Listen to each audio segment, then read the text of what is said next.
This is Brother Ron, and welcome to We All Be News Radio and TV, the news-free Dixie for the 21st century.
You have a chance to, speaking of kids and gun control, if you had a chance to listen to the rapper Killer Mike's interview on NRA TV? Yeah, I thought it was good. I hated it when he cried to qualify. Yeah, I didn't see anything wrong he said out of line at all. Even if it was out of line, it still was his opinion, and he's entitled to it. But he basically, to my understanding, he was talking about why African Americans should arm themselves and protect their homes. And I don't see a problem with it, but they'll act like he was trying to make light of what the kids were doing on Saturday. And what was interesting to me is that Dr. King's granddaughter, now, when I look at the history, the alternative history, or the one they don't talk about, Dr. King's life was actually lengthened by him having armed black men around him, like the March Against Fear, Biggest for Defense. And I know I talked to Charles Evers on several occasions, and this is Medgar Evers' brother. He said Dr. King used to run to his house down in Jackson because I feel safe because y'all have all the guns and goons, Charles. And Charles Evers stayed with a gun. You know what I'm saying? But Dr. King felt safe around black men with guns. Same thing with Captain Jerry Williams, who was organizing the police detail for Dr. King. And the last time he was in Memphis, he didn't have that police protection. Well, he did have police protection. See, this is what it's about. Mm-hmm. There were 6 black cops, 6 black detectives and sergeants that were acting as his bodyguard crew. Mm-hmm. And their commanders said, all of you have threats against your lives. You need to come down here to the downtown station. They refused. Right. They came out, ordered them, made them leave. Mm-hmm. Well, there was one officer who was up at the fire station doing a responsible overwatch thing. Yeah. And he refused to leave. There was one black fireman up there, and they told him his son had been critically injured in an accident, so he leaves. He goes check on his son. Turns out the son's fine. He told that I'll be back. He said, don't worry about it. Take the day off. Okay. This particular officer who is there gets told you're ordered immediately to headquarters. He said, I'm not going. They called him again. I'm not going.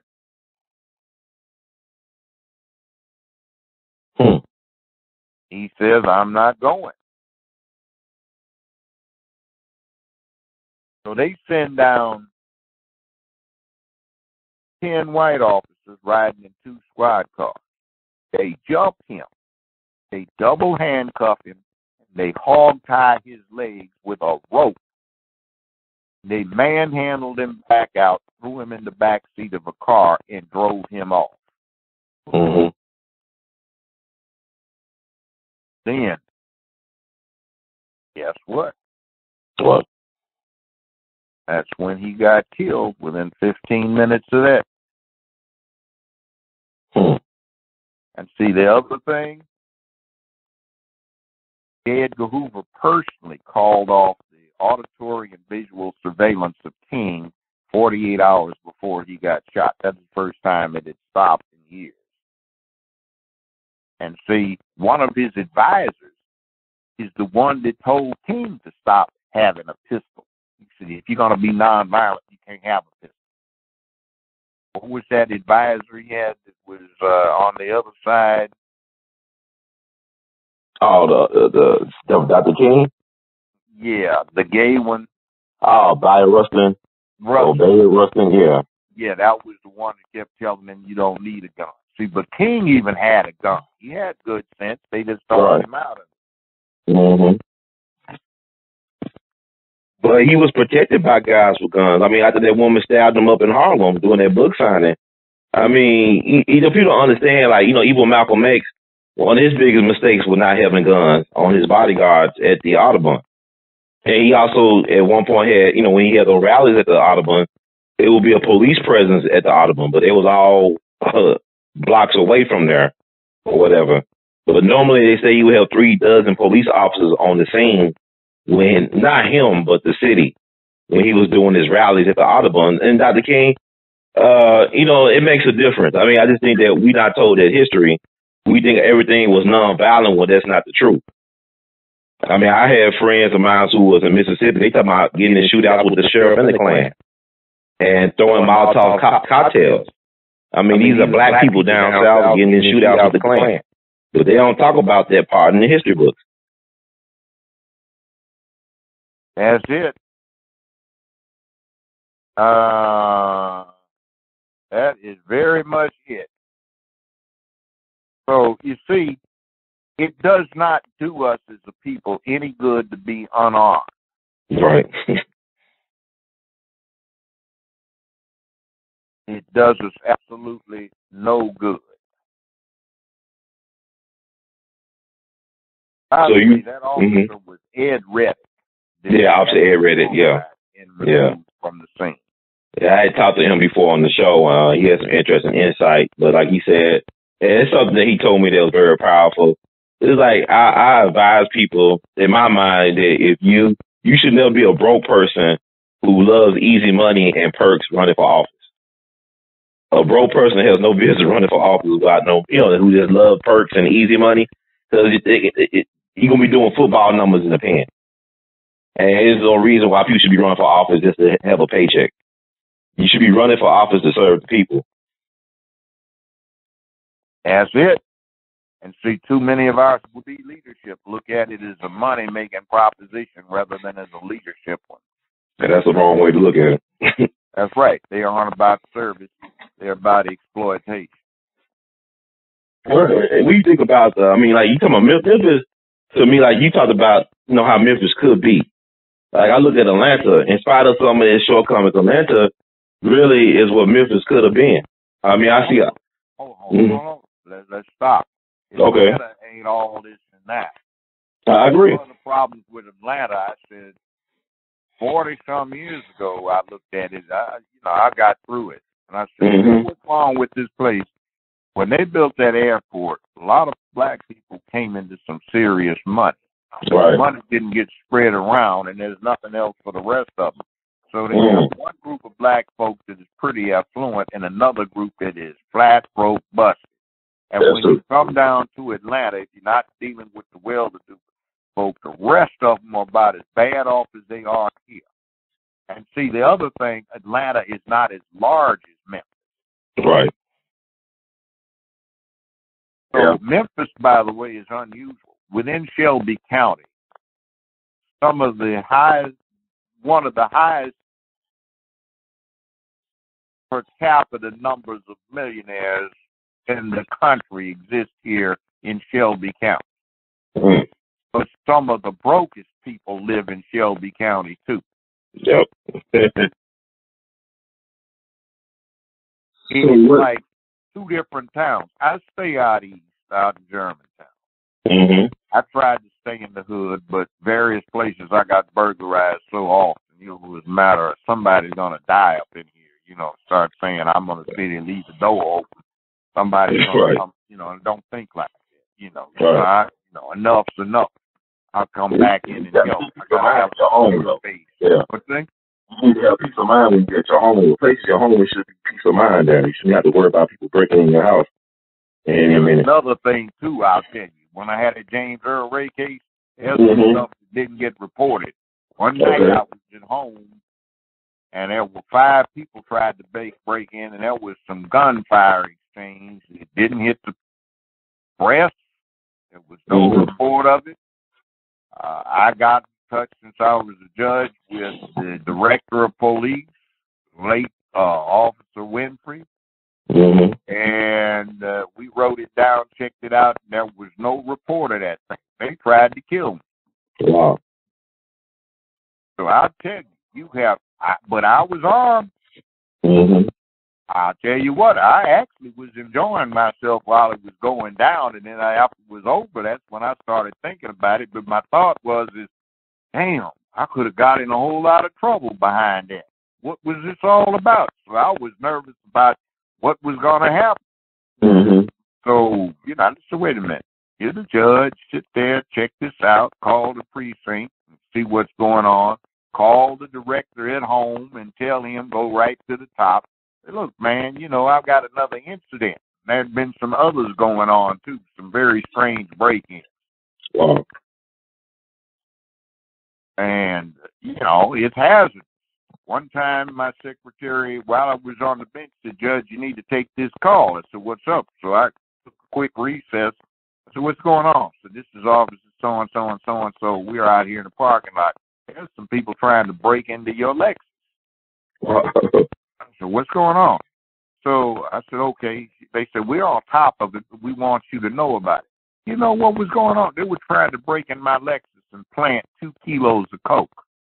Wow. Guess what? They were federales, too. Oh, man. I was one little scene. I was coming north on Cooper, going toward a Union, and I noticed I was being followed, but I had some brothers that were MPD that I'd known. They're retired now. They said, we got your back, Judge. You're being followed. I said, I know. So when you get up here at Union, there's a no left turn sign. Make a left turn anyway and pull into that. I think it was an Exxon station that was on that corner. And I did, and these 2 fools pulled in behind me, and homeboys just vamped in there and said, we got it. Go on about your business. Did you find out who they were? Did they tell you who they were? What's that? Did you find out their identities, the people that were following you? Did I find out who it was that was following? Yes, sir. They kind of looked like they were official. They were driving that kind of depot federal car, the gray ones that they had in the motor pool. Yeah, that kind. Wow. With the federal license plate. Wow. Well, it was proven in civil court that the government was complicit, or they were found guilty of being complicit in the assassination of Dr. King. I was the ballistics expert for that trial. I testified in front of the jury about what had happened with testing the rifle and all of that, some other stuff that I had done on it. They qualified me as an expert, so I testified in front of the jury.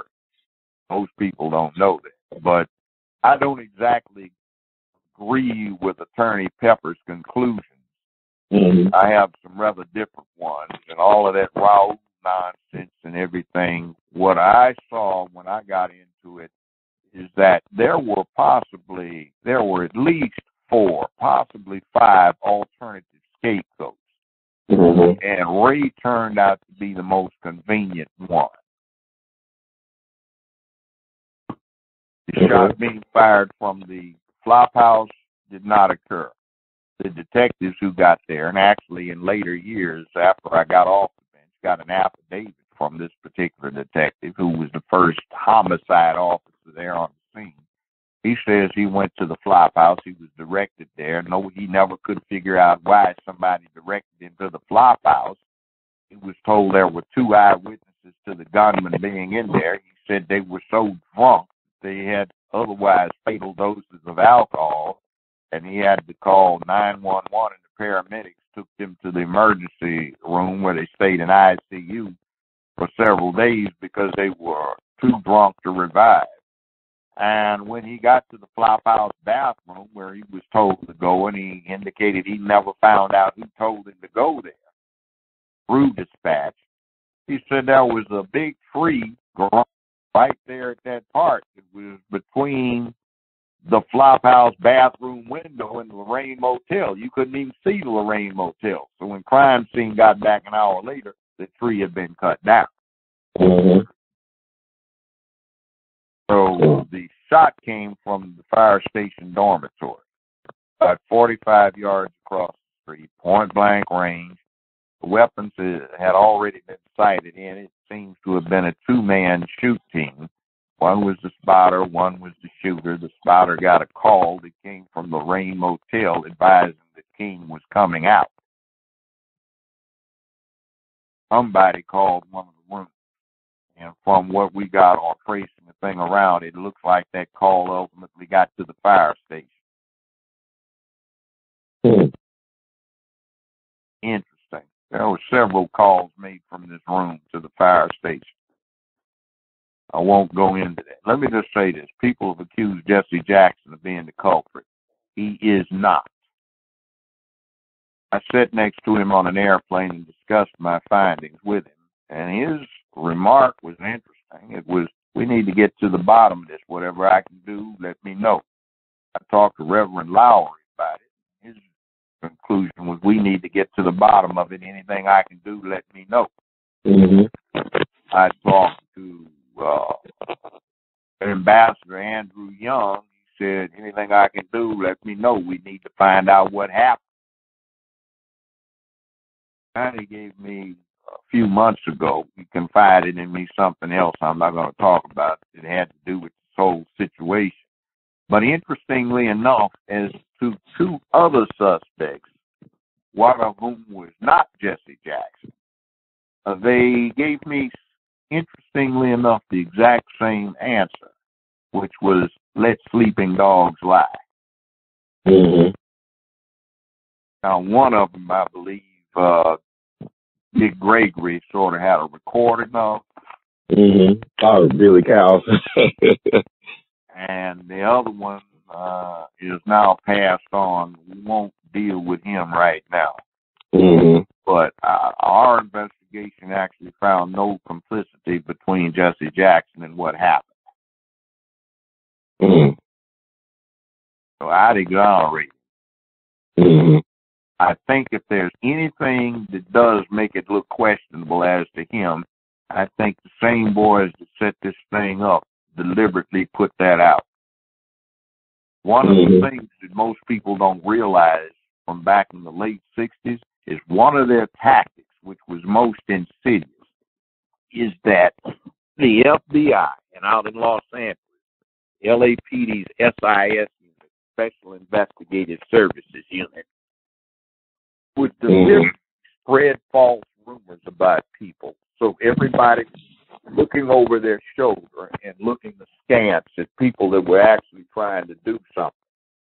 So whereas there was a tight community thing that had developed after 1965 up until about 1967, they did a very effective job of taking some naive people who wanted to make a very profound change, and they worked it. They spread dissension, they spread distrust, and they had an organization known as the US organization that we had a lot of firm evidence on as being the source of a whole lot of intelligence that got back from what people in the community were doing in LAPD and the FBI. Now, that group, Ron Karenga, the Malata Ron Karenga, also known as Ron Everett, 1966, he started Kiwanis. And a lot of people in L.A. wanted to jump in on it, and everybody started pulling back when we found out it looked like a Dodge that was set up for the purpose of getting black people to talk so these people could gather up information to report back to the police. Very nasty situation, so I refuse to celebrate it. Mm-hmm. I've got too many people that were close acquaintances of mine. They in the ground because they got murdered during that time. It looked like black on black stuff, but it wasn't because it was the US organization going around killing people. Nation of Islam had a problem with them. The BSUs at the various colleges in the large LA area had a problem with them. And they gunned down Bunchy Carter and John Huggins, who were Black Panthers, who were UCLA students that I personally recruited to go to school there. We also had Geronimo Pratt, who was a Black Panther. We had Nathaniel Clark, who was a Black Panther. And we had Elaine Brown, who wrote a book about the Panthers. When it was going downhill, she became the first female chair out there. So we decided that we were going to set up a third world thing, the same thing that the Killmonger's daddy and he were talking about, a third world thing. So we were organizing with the Hispanics, the Asians, and the Native Americans to set this up. So they had an old building they were going to tear down known as Campbell Hall. So we got it. Mm-hmm. We convinced them that we needed to have it. Now they have one of the biggest buildings on campus, Bunch Hall, named after a brother Ralph Bunch, who was one of the first U.S. officials to be a high secretary in the UN. Mm-hmm. Black guy went to UCLA at the same time that Mayor Tom Bradley went there. Mm-hmm. So anyway, we got this set up. So Karinga's folks wanted to set this thing up, take over, and make it a 4-year course in what we call jokingly but seriously usology. They had a saying, everywhere we are, us is.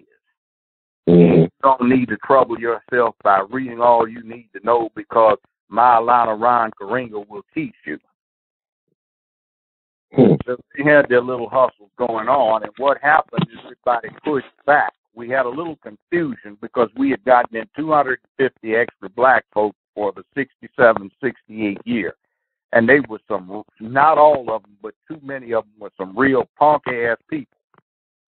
When we got to them to go do some stuff about keeping the thing going, instead of getting up and going to do what we did, they say, brother, I'm sorry. I appreciate everything that you've done, but I can't afford to jeopardize my career. You'll have to go on without me. I'll be there with you in spirit. Grab that coat. One of them that I promised I'd beat his butt if I ever caught him someplace where I could get away with it before he died, but unfortunately he's dead now. He got so scared, he had on some gray pants. He pissed on himself. There was piss all down his left leg and a puddle of it around his left foot. And we had to hold that fool because he wanted to run. But see, to give you perspective, we all know who Kareem Abdul-Jabbar, the basketball player, was, right? Yes. He is. So he was known as Lou Alcindor then. Well, guess what? He always had a slide rule clipped to his belt because he was in engineering, had a B average in it.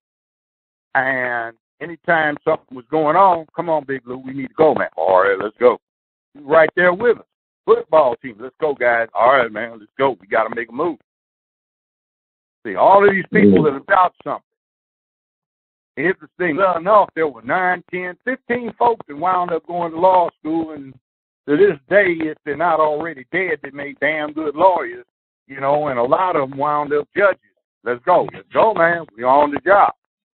See, we got these trifling, half-stepping folks that never made anything of themselves. They were talking about they couldn't jeopardize their career. See, it's always the fourth generation. See, you get the first group that's really trying to make a difference. They're trying to do that W.E.B. Du Bois thing, be the talented 10th and help the race bootstrap itself up. But then you got the next bunch comes in there, they try to maintain, and then there's a little drift, and then you get the third bunch in, they rally around, and then they get the fourth bunch in, and the fourth bunch doesn't want to be bothered because nobody was vigilant about who got in there. Whether you're going to politics or anything else. They get in there and they look at it as I always wanted to be. And it's like somebody's coming up with a cartoon. They sent me to help thing asking them to help raise money. It's about a black kid who wants to be a judge. So he's in middle school and he tries to be the judge. And I said, I'm not going to help. I said, oh no. I said, considering what judges actually do, you know, I'd look at you like you lost your mind if you tell me as a kid you want to be somebody that does that. And, hey, we got enough problems in the legal system with clowns, real clowns who decided their ambition was to be a judge from day one. So as soon as they got the chance, way too early in life, they became judges. They're not learned and experienced in the law, and they're certainly not wise in the ways of the world. They've never had to meet bills, pay for children, deal with mortgage problems, car notes, problems with dying relatives and everything else to see what life's really about. Right. We got a 27-year-old kid got elected youngest judge somewhere back east. He doesn't even have a law degree. So he comes in there, and I'm looking at it. I don't care. No, I'm not proud of that. That's ridiculous. He should have declined. You mess with somebody's life, and you have no idea, not even close, about that body of law that takes you until you're about 40-some years old to acquire, or that knowledge of humanity. See, that's what happened to King and Malcolm. They got killed at 39. They didn't even get the full manhood. Right. So you get 40, you got 20-some years of experience as a man. You are practiced. You know what it's about. You have some idea how the world. You have how the world works. You've got a lot of experience. You really do it. You're in your power. So then you get somebody.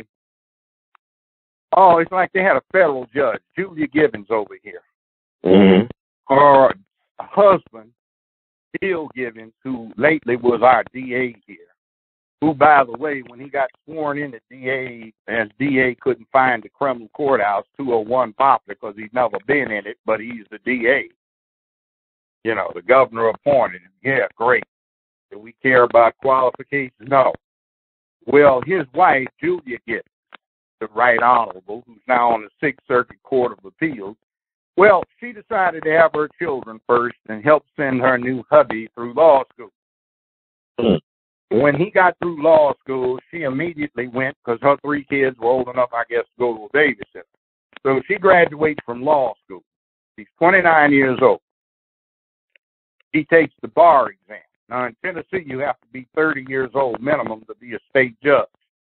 So she turns 30 a week or two before she goes through her swearing-in ceremony.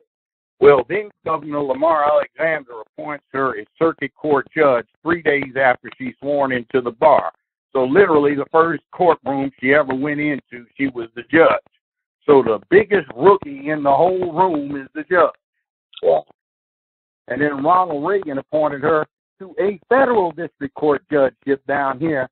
She hadn't been out of law school a year and a half. Wow, that's nice.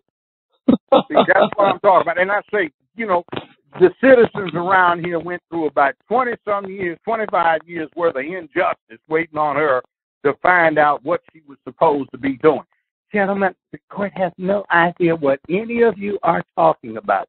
You'll all have to brief this in detail. Everybody goes, brief this? I haven't seen this in 15 years. Everybody knows what this is. Where the hell is it listed?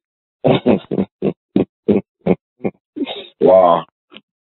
Or you get an appellate court case, like one went up to the Sixth Circuit. The judges up there took a look at it and said, who in the world did this?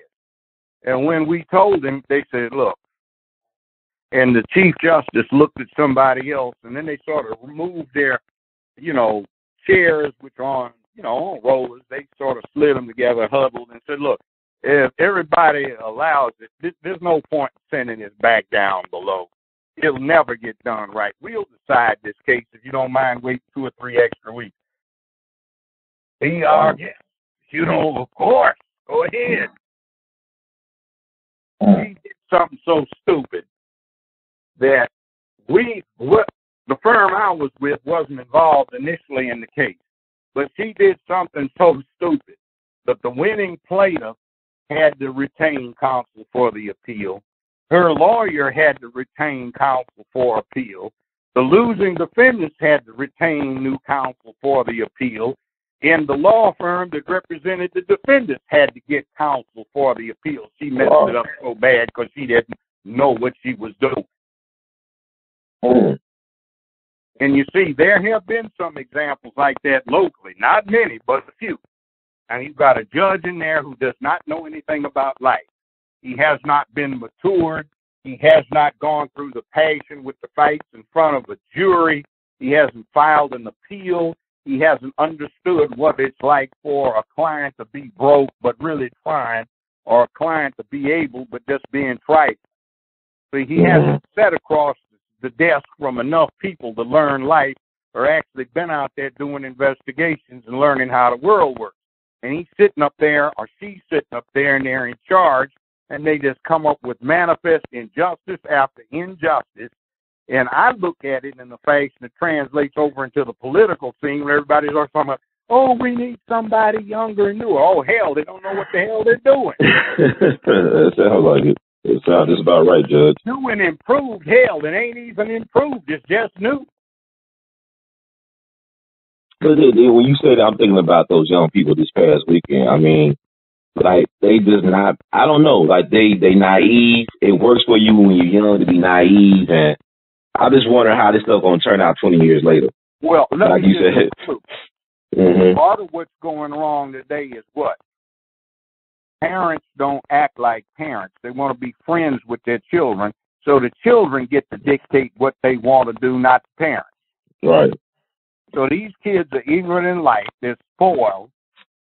They feel entitled, and they feel entitled just like they think they have entitlement to the good life and $180 pair of Air Jordans, even if they'll never play basketball. They have an entitlement to be part of, I'm stylish, even though somebody's broke, can't afford it, or that's not the wise thing to do. They feel entitled to be safe. And nobody on this planet has ever achieved a condition of safety or security without earning it, personally and collectively. It is dangerous being free. That is the most dangerous thing in the world, and being free has a lot of collateral damage that comes along with it because it's not a safe condition. Do you know where the safest place in the 20th century was? What? To be a good Nordic person in Nazi Germany in the 5 years before World War II. That was the safest place in the world to be. But what kind of institution was it? That's deep. Now, if you were Jewish, one hell of a bad place to be. Yeah. Well, not anything else except the mythical Superman. Aryans, who's actually happened to be dark-skinned, they came through in the Indus River Valley in India, but, that's a technical detail that nobody wants to deal with. But bottom line is, hey, the safest place to be is in a totalitarian society. We heading for that way, it seems. Got a new wife, right? He's in the Navy. His wife's in the Navy, but she was born in Russia. Her parents are from Russia, but they're nationalized. Naturalized. Interesting thing from that side is this. What is it that you notice the difference between being in a totalitarian regime when it was still the Union of Soviet Socialist Republics, the USSR, versus in Russia? Well, it was a lot safer under the Soviets because you didn't have to worry about crime, nobody bumping you off. Now, you can take your life in the hands walking through Moscow in some places, or a former Soviet, now Russian city, just like you do if you're in the wrong hood. Right. But you don't have anybody doing that I Spy thing on you. So it was safer under the communist regime than it is under the free democratic regime. And, therein lies the difference. Under a free democratic regime, you're supposed to look out for yourself because you don't want to leave your public, personal, collective safety to the government. Why? Because the ideal protector is also the ideal oppressor. So the U.S. Constitution was written with the right of self-defense and the Second Amendment in it for two reasons. The Constitution has these checks and balances between the judiciary that interprets the law, the executive that enforces the law, and the legislative that makes up the law along with the judges. Judges and the legislative body make the law. All law in America is the common law until superseded by statutory law. So all law in America is judge-made law until a legislative body supersedes it by passing a law. Mm-hmm. You have that check and balance system, so no one can be all powerful. You can't be a judge and a president at the same time, or a congressman and a judge at the same time. Now, next thing, there is the state system and then the federal system, and they set each other off. Well, the federal government's all powerful right now, but don't forget the Civil War. Right. More Americans died on each side in the Civil War than have died in all the rest of the wars the U.S. has been in all together. Bloody mess. Now, there's another check and balance. It's the citizens themselves. If the citizens are able to arm themselves, they could serve as a check to an oppressive government, either on the state or the federal level. It sounds crazy now to the modern mind, but when the stuff hits the fan, it actually works out okay. And there was a thing that in Old English law, if you had a duty to do something, that very same thing became a reciprocal right. It was the duty of all yeomen, all commoners, to be well versed with the longbow and to possess bow and arrows in a sufficient amount, as well as a battle helmet, sufficient armor, and accoutrements to be a bowman for His Highness the King. And the English depended upon the commoner to give them their battle prowess, not mounted knights. British knights fought dismounted to back up the archers. Well, okay, that developed a thing about what you call the militia. The militia at Old English common law was that body of able-bodied males between 16 and 60 in any shire or district who had the duty to be proficient with arms and, when called upon, to respond thusly as armed individuals ready to uphold the crown. Well, when they colonized America, that was the same system, except they had nobody to call on, so it became even more important. In other words, you're taking and stealing the land from the Native Americans, so they might get a little hostile about it. So to keep yourself from getting scalped, you had the duty to be proficient with arms, and all people had the duty and the right to keep and possess firearms. See, when they say right, it also implies a duty that you be ready for the collective defense. Now, that just meant, hey, guys, come on, we got to go do something. Somebody's about to get scalped. Right. So that got written into the Constitution because at that point, the United States was essentially 13 colonies located along the Atlantic coast, and there was a whole wilderness for a couple of thousand miles going to the west coast that was barren. Nobody knew what that was about. So that was written into the law.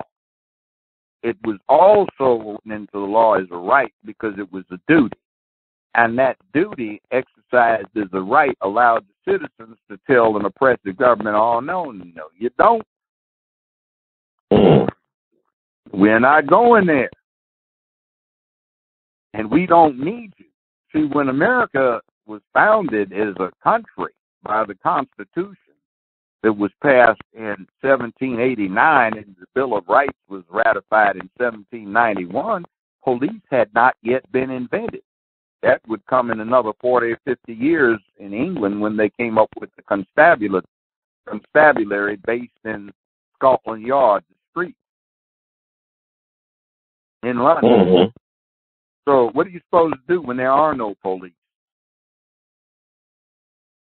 Yeah. The community provides its own law and order. You had the sheriff, who is known as the shire referee of disputes within the shire.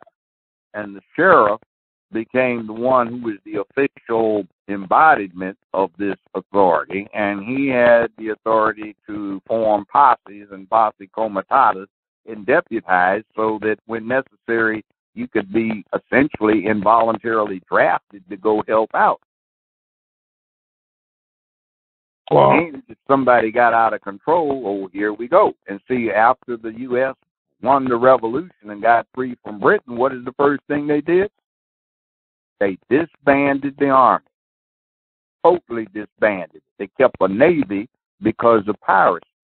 Piracy was so devastating they even wrote it into the Constitution, Article 1, Section 8, that made it the duty of the President and the Navy to pursue and eradicate piracy wherever found in the world. And this is the one the conservatives don't get. It says specifically, and enforce the law of nations.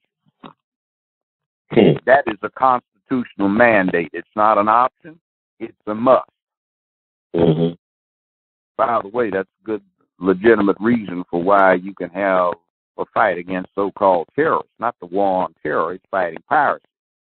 9/11, they hijacked 4 airplanes, and under amendments to the Constitution, which are also part of the supreme law of the land, piracy has been defined nowadays in modern times as hijacking aircraft. The Article 1, Section 8 of the Constitution makes it the absolute mandatory duty of the Commander-in-Chief in the U.S. Navy to pursue and eradicate piracy wherever found in the world. That's in the Marine Corps hymn, from the halls of Montezuma to the shores of Tripoli, where the U.S. Marine Corps famously, along with the Navy, wiped out the Barbary pirates of the country's history. Right. And the SEALs took out bin Laden. Mm. So there you go. But we don't pay attention to these little slight details. But you see, the whole scheme is predicated on you don't want to have a perfect society in terms of law enforcement, because that also allows a perfectly oppressed society like Nazi Germany. So that's why you have to have probable cause. See, people gamble all the time, everywhere, on Super Bowl, little things on who's going to win the card game, a little penny ante bet here and there. It's all illegal, except in maybe Nevada. But you don't get busted for it because there's got to be probable cause before somebody can violate your clothes by just coming in and looking. And by clothes, I mean CLOSE, not the stuff you wear. That means inside your castle. Mm-hmm. So, in other words, cops may come down. You got 2 rookie cops. I bet these guys are gambling in where these parties are, obviously, because it's Super Bowl. Let's go in and bust some people for gambling. When they come in and do it, it doesn't stand because they broke the law. You would rather some degree of criminal activity carry on if it's not so bad that it does not disturb public peace, dignity, and order. You'd rather that than to have a totalitarian government. So rather than having police roam up and down armed with heavyweight artillery looking for people going wrong, you back them off so they can't be used by one of our typical type of local politicians who would probably be hell if he could manipulate the police department into directly and lawfully coming in and jacking somebody up for a political purpose, which they do unofficially. But that's why you have the right of self-defense and the right to keep and bear arms to protect yourself and to protect the community as a whole, separate and apart from any organized military enterprise by a government. And the other thing is, since people talk about M15s, why do you need AR-15s? Why do you need a military rifle? Well, since this country was founded, the civilian population has always had access to the military rifle. Mm-hmm. They had access to the Springfield, trapdoor. They had access to the the Craig Jorgensen bolt action. They had access to the 1903 Springfield. They started making it up in the customs borders 5 or 6 years after the military adopted. You could buy M1 Garand's mail order with no background check. You could buy M1 Carbine's mail order with no background check for about 30-some years. And they still sell them to civilian applicants who just want to come up and claim they want to use organized target practice. You can get one. You can buy a civilian M14. A company called Springfield. Again, it used to manufacture stuff for the military, but that went defunct, so they bought the title and they manufactured the stuff privately. But you can buy the next battle rifle. You can buy a semi-auto edition of the M16/M4, and it's not an assault rifle because it's just a semi-auto varmint gun. What they usually use them for in the hunting world is to hunt varmints. Coyotes, rabbits, squirrels, gophers, groundhogs, stuff like that. Most states it's too small to hunt deer with legally. But it's easy to make. You don't have to have somebody spend forever carving a block of wood out to put in a hunk of steel that somebody's got to carefully trim down with a file to get the fit. And then maybe or maybe not, it'll shoot where it's looking.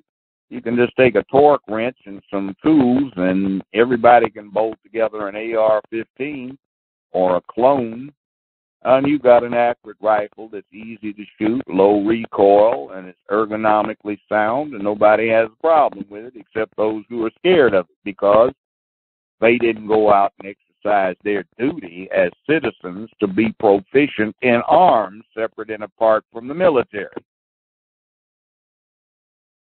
What happens if you have a national disaster? Hurricane season, another widespread thing that's bigger than what happened down in New Orleans. Now, what are you going to do? What if E.T. lands next week? It's possible reality. Are you keeping up with how many potentially habitable planets they found orbiting around other stars lately? It's in the level of several 100,000 now. Yeah, I believe there's life on other planets. No, I believe so what the hell happens when E.T. lands? Greetings, take me to your leader. We do not come in peace. We don't use guns. We don't believe in all you guys that have been overeating, we're looking at you to be tastily barbecued. Yeah, I was also thinking, like, you talk about Nazi Germany, I was thinking about Benito Mussolini and the black shirts in Italy, where they got rid of the mafia. They controlled the mafia. They cracked down on them, but at what cost? Yeah, same thing. Mm-hmm. By the way, one thing about the mafia, they don't let this dynamic of violence spill over into what they call civilians, meaning women and children and ordinary people. Okay.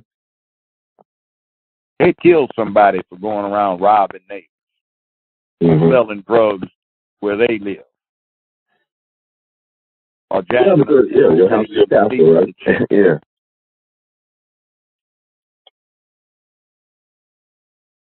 It's very interesting.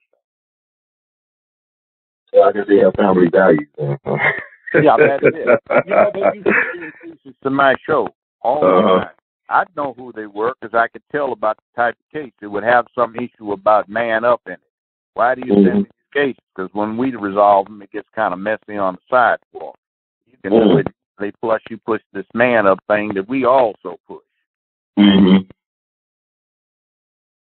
Yeah. It's a reality. It is. Wow. But you see, there's a difference. Yo, man, it's like black mafia. No, it's not, because they protect their communities. The citizens don't turn them in because they make sure that the guy gets his pension when he retires, that nobody rapes the ladies, or if somebody jacks somebody around, they get a visit. You don't slap your woman around like this. This is not the way to do. Or what happened with this old lady who says you came in and burglarized her? Mm-hmm. So basically, they got a code, and you trying to say that, I guess black community does not have a code in general. No, we don't have that. See, it's manhood versus just animalhood. See, this is also what's so bad. Ulysses Grant, former commanding general of the Union Army, and also President Grant for 2 terms, wrote his memoirs, and they're very easy to read. But one of the things he says in there is things about the black soldier, the colored soldier. He said at first he thought maybe they needed to just take their time and be drovers and serfs, and maybe after years they could do some lightweight soldiering. Well, there was some down in Milliken's Bend, right over here in Arkansas, where Grant had caused the Confederates to believe he was setting up a supply line. He had. And they were down there with some white troops and white officers. Well, when the Confederates attacked the fort down here at Milliken's Bend, the white troops ran and left the black ones there, but they wouldn't budge. They had one hell of a battle. And Grant had to say he'd never seen any troops who were braver or more forthright. He also noted that, unlike white troops, you never had to get on the black ones about hygiene. And you didn't have to worry about them getting drunk, because you know what they do? What? Nobody, no officer he'd ever run into, he had worked with colored troops, could say they'd ever seen a trooper without a book to read or a slate to practice his writing on. And also, he said he was astonished when he did a survey in the Union Army, and guess what? He found that the only totally literate units in the United States, well, the Union Army, were colored units. Now, what does that say about now? Well,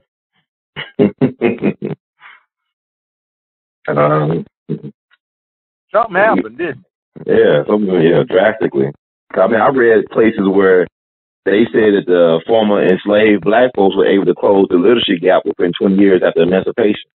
Yeah. Within 20 years, they were, a lot of black folks were literate. Now, what happened? The highest literacy before World War, before the turn of the 20th century, do you know the highest literacy rate in America were black folk, former slaves, and their immediate descendants? Yes, sir. Now, what happened? You took the dad out the pad. Yeah. And we bought into that emasculation thing and that glamorization of the crook. And you know what's interesting? You say that, I'll think about Dr. Carter G. Woodson, whose father was a former slave, but he taught his son how to be a man. Yeah. The Carter G. Woodson father played a pivotal role in his development as a man of integrity and wanted to, share the history of his people. But his father was a former slave and told him basically don't take stuff on white folks. Yes. So, I mean, it is missing. I just think, even that study, even you look at the Williams sisters, their father played a pivotal role in their development. I mean, I read where they said he was getting beat up by gang members on tennis courts in South L.A. just so that his kids could practice tennis. He was willing to get his butt beat up by those gangs and drug dealers. Yeah. Just so his daughters can have a future. So, I mean, even John Thompson at Georgetown. Who else gave Allen Iverson a second chance after all that stuff? I've got a thing, and I've got several women helping me with this one. It's called hashtag I love my dad. Hashtag man up, man time. Right. And by the way, anybody listening, it is actually me who tweets as Judge Joe Brown at Judge Joe Brown TV. That's right. Judge Joe Brown TV. I don't have that blue check. I don't know how the devil to get one. I don't want to sit up and provide credit cards and IDs because I don't trust their security. That seems like a disaster in the making. And I don't feel like setting up a website. But it is me. And by the way, the strongest support I get is from sisters who got raised by dads. It's important to the girls to get raised by dads. I say this all the time. You got dad in the house. A little girl wants, Daddy, could I have $20, please? Well, baby, I just gave you $20 the day before yesterday. Oh, Daddy, please, I need $20. I want to go shopping with my friend girls. Baby, look at here. You think Daddy's made out of money? He's strong, man. Oh, look, baby, here's 40. Now, don't bother me the rest of the week. You understand? Thank you, Daddy. And see, she pats him on the cheek. He smiles, and she knows how to deal with men when she grows up. The ones that don't have a dad in the home, they put one hand on one hip to waggle their head and go, let me tell you what I'm going to make you do. Mm-hmm. Yeah, I can't. I just rather be alone. So, I can't deal with that. You can't find them, man. Well, guess what? You find them, you can't keep them but 9 days before they say, oh, I'm out of here. Yeah, well, I do know the difference between women who were raised by a man, or they have, they knew. I mean, it could help them to find out what they need to look for in a man to mate with, like certain characteristics. But it is a different experience dealing with a woman who had a father in her life versus one who did not have a father. Good close grandfather or something. Yeah, it's a father figure, some type of father type. Stepfather. Mm-hmm. You know, and then see, even black men make good fathers. For example, one of the people that worked closely with me on the show for 15 years, she was white.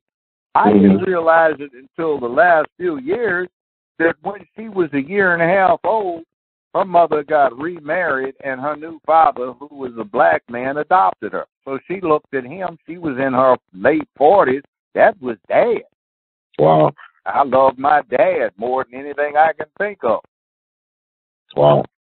And you say, okay, fine. That's interesting. But you see, and by the way, let's debunk some myths since we're on this track. What ethnic group in America pays their child support the most regularly and on time? African Americans, black men. That's it. Number one. But even our little shyster president got up when Jesse had that open mic, said the end needs his balls cut off for that. What he was talking about is he got up and said, black men, African American men are the worst in the country about paying child support. He's talking to a white audience. Downtown Chicago on Father's Day. Well, he know better than Ronald Reagan with the welfare queen coming. Yeah, exactly it. And see, I know Jesse knew it because one time we were sitting together on an airplane. That was another conversation we had. And every time we would go to these judicial conferences I've been to over the last 25 years, we would have these statistics on who pays. Black men have always been the best. But that's not the public image. Yeah, but it's a fear of black men. I know you always got to be a boogeyman for somebody. I think about that Willie Horton ad from '88. I remember that. I was young, but I remember when they aired that stuff. Well, '88, guess what? I was training the Public Defender's Capital Defense Team handling first-degree murder cases. Okay. So I remember that Willie Horton thing. Very well. And see, there are a whole lot of games that got run on us, like locally. Typical thing locally is when you have minorities, you get the Democratic Party locally trying to get the minorities to support the Democratic Party on a national level, but then too many of the local Democratic Party bigwigs, they support Republicans in the local race. And then nowadays, particularly in cities like Memphis or Atlanta, you've got a cadre of crooks who run around passing out ballots that they make people pay to get on, and the highest bidder gets on the ballot, and it's supposed to indicate this is the person to vote for because they're good. No, they just paid somebody. And these cretins, these leeches, who have no interest in the well-being of the community, typically convicted felons, at some point in their history, they do this because it's a money-making opportunity, and they're just like pimps or drug dealers. They don't care about the consequences of their actions. They just bring in a big chunk of change during the election period by putting out ballots, and they introduced conservative white Republicans, conservative anybody, to black congregations, get them off in the black churches, and they'll take money from a black Democrat running against a white Republican for the same race, and they'll take it from both of them, play them off. Now, sometimes white people are okay, sometimes they might be the best qualified for a position. I'm not trying to be a racist. I'm just saying it turns out there's a racial impact because of the way it manifests, which is not good. Right. Because speaking of this racial thing, you know what everybody ought to do? Do this AncestryDNA.com. And most people don't really pay attention to it. They'll keep sending you stuff. Mm-hmm. And they actually have tested these people, so it's not a guess. They turn out to be your blood relatives. So you will wind up, I started off with a little over 400, and now it's up above 700 people who've been tested who turn out to be my relatives. So it comes out, yeah, I've got white people in my tree, but it also turns out there are white people who find out they've got black folk in their tree. See where that goes, like, oh, it starts blurring, and you start looking at their pie charts, and, you know, this is ordinary run-of-the-mill white person. But, oh, look, they've got 12% Nigerian ancestry. Where did that come from? Whoa, they got 28% African ancestry. That's more than a quarter. Mm-hmm. Might be from 2 or 3 different places, but it's in there. Or you're black and you find out you've got Spanish, Jewish, you've got Scandinavian, you got Irish, you got Native American, and you got African. So, you know, here's somebody fair-skinned, got more African in them than you do, and you're very dark. They just get the part about the color job, the color scheme. But, you know, I ran into a white guy. He confided with me. He showed me his pie chart. Hell, he was almost 42% African. And he was a blonde-haired, blue-eyed white man. And he got shocked all to no end. He had to do some drastic reorientation as to what he was all about. Mm-hmm. See, so this whole thing, now that we know better, it's kind of more like cultural identification. See, that cultural identification is very important. And I've run into white folk where I bought them a kit, say, hey, do it. No, I'm not going to do it. Why not? You afraid of what you find? Yeah, I am. I don't want to know. I don't want to know. They don't want to shake their family tree too hard so they might fall out. Oh, yeah, a whole lot.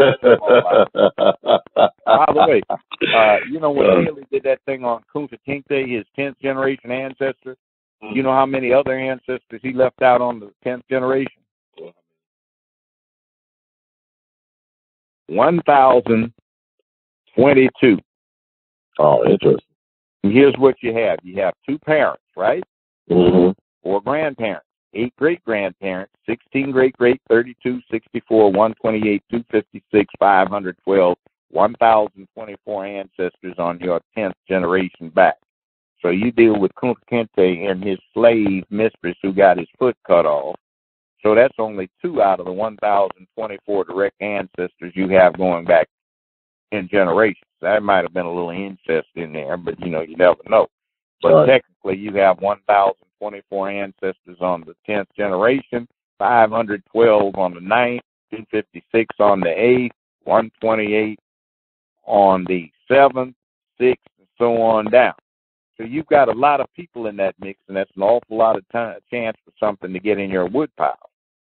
That's a lot. That's a lot. That's why people don't. I mean, that's overwhelming.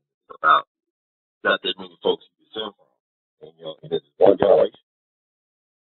Yeah. See, there's all kinds of crazy stuff in there.